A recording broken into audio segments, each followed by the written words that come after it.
സംസ്ഥാന സാമ്പത്തിക പ്രതിസന്ധിയിലായിരിക്കെ നമ്മുടെ മന്ത്രിമാരുടെ ധൂർത്തിന് ഒരു കുറവുമില്ല. സർക്കാർ ചെലവിൽ 6 ഡ്രൈവർമാരെ വെച്ച മന്ത്രിമാരുണ്ട് കേരളത്തിൽ. മന്ത്രി VS ശിവകുമാറിന്റെ കാർ ഓടിക്കാനാണ് 6 ഡ്രൈവർമാർ. മന്ത്രി അനൂപ് ജേക്കബിനുള്ളത് 6 അറ്റൻഡന്റുമാർ. ഒരു മന്ത്രിക്ക് 6 ഡ്രൈവർമാർ എന്തിനാണെന്ന് ചോദിക്കരുത്. ആരോഗ്യമന്ത്രി VS ശിവകുമാറിനുള്ളത് 6 ഡ്രൈവർമാർ. ഒരുപാട് സാരഥികളുള്ള മന്ത്രിമാർ ഇനിയുമുണ്ട്. മന്ത്രി ആര്യാടൻ മുഹമ്മദിന്റെ സാരഥികൾ 5 പേരാണ്. ടൂറിസം മന്ത്രി AP അനിൽകുമാറിന്റെ സുഖയാത്രയ്ക്കുള്ള ഡ്രൈവർമാർ 4. മന്ത്രിമാരായ കുഞ്ഞാലിക്കുട്ടിക്കും മുനീറിനും KP മോഹനനും ജയലക്ഷ്മിക്കുമുണ്ട് 3 വീതം ഡ്രൈവർമാർ. ഭക്ഷ്യമന്ത്രി അനൂപ് ജേക്കബിന്റെ അറ്റൻഡർമാരുടെ എണ്ണം 6. ഇന്നത്തെ ന്യൂസ് അവർ ചർച്ച എന്താകുമെന്ന കാര്യമാണ് പരിശോധിക്കാൻ പോകുന്നത്. ഏറ്റവും കൂടുതൽ ആളുകൾ ആവശ്യപ്പെട്ടിട്ടുള്ളത് ഈ പാഠപുസ്തകം വൈകുന്നതിനെ കുറിച്ചാണ്. ഓണപരീക്ഷ എത്താറായിട്ടും പാഠപുസ്തകം കിട്ടിയിട്ടില്ല. ഓണപരീക്ഷ എത്തിയിട്ടും പാഠപുസ്തകങ്ങൾ എത്താത്ത അവസ്ഥ ചർച്ച ചെയ്യണം. ഓണപരീക്ഷയ്ക്ക് മണിക്കൂറുകൾ മാത്രമേ ഉള്ളൂ, പുസ്തകം സ്കൂളിൽ വന്നിട്ടില്ല.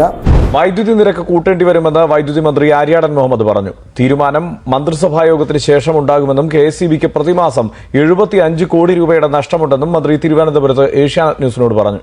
ഉച്ചക്കഞ്ഞിക്കുള്ള അരിയിൽ ചത്ത എലിയെ കണ്ടെത്തിയ Kozhikode medical college campus school സന്ദർശിക്കാൻ ഭക്ഷ്യമന്ത്രി എത്തി. ചത്ത എലിയെ കണ്ട് ഞെട്ടിയ കുട്ടികൾക്ക് ധൈര്യം പകരാൻ ഉച്ചക്കഞ്ഞിയും കഴിച്ചാണ് അനൂപ് ജേക്കബ് മടങ്ങിയത്. എലിയെ കണ്ട് പേടിച്ച കുട്ടികൾക്ക് ആത്മവിശ്വാസം പകരാനാണോ ഈ നമ്പർ എന്ന് ചോദിച്ചപ്പോൾ മന്ത്രിയുടെ പ്രതികരണം ഇങ്ങനെ: അല്ല, ആത്മവിശ്വാസം കുറവ് ഞാൻ പിള്ളേരോടും ചോദിച്ചു, പിള്ളേരൊക്കെ നല്ല വിശ്വാസത്തിലാണ്. കൺസ്യൂമർ ഫെഡിന്റെ നന്മ സ്റ്റോറുകൾ നിലനിർത്തുമെന്ന വകുപ്പ് മന്ത്രിയുടെ പ്രഖ്യാപനം വെറും വാക്കിൽ ഒതുങ്ങുന്നു. ഗ്രാമപ്രദേശങ്ങളിലെ സ്റ്റോറുകളിൽ അവശ്യ സാധനങ്ങളൊന്നുമില്ലെന്ന് മാത്രമല്ല, പലതും അടച്ചുപൂട്ടൽ ഭീഷണിയിലുമാണ്. ചത്തതിനൊക്കുമേ ജീവിച്ചിരിക്കലും എന്നൊക്കെ പറയും പോലെയാണ് നന്മ സ്റ്റോറുകളുടെ കാര്യം. അത്യാവശ്യം വേണ്ട പലചരക്ക് സാധനങ്ങൾ എന്തെങ്കിലും ഇവിടെയുണ്ടോ എന്ന് ചോദിച്ചാൽ ജീവനക്കാർ കൈമലർത്തും.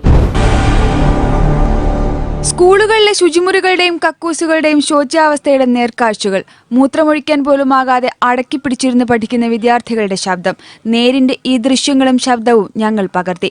അത് പൊതുസമൂഹത്തെ അറിയിച്ചു.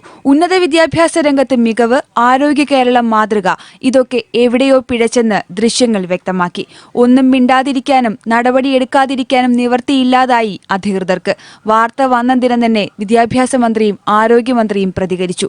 അധ്യയന വർഷം വരുമ്പോൾ ടോയ്ലറ്റ് സൗകര്യങ്ങൾ മതിയായ രീതിയിൽ ഇല്ലാത്ത ഒരു സ്ഥാപനത്തിനും ഫിറ്റ്നസ് കൊടുക്കുക.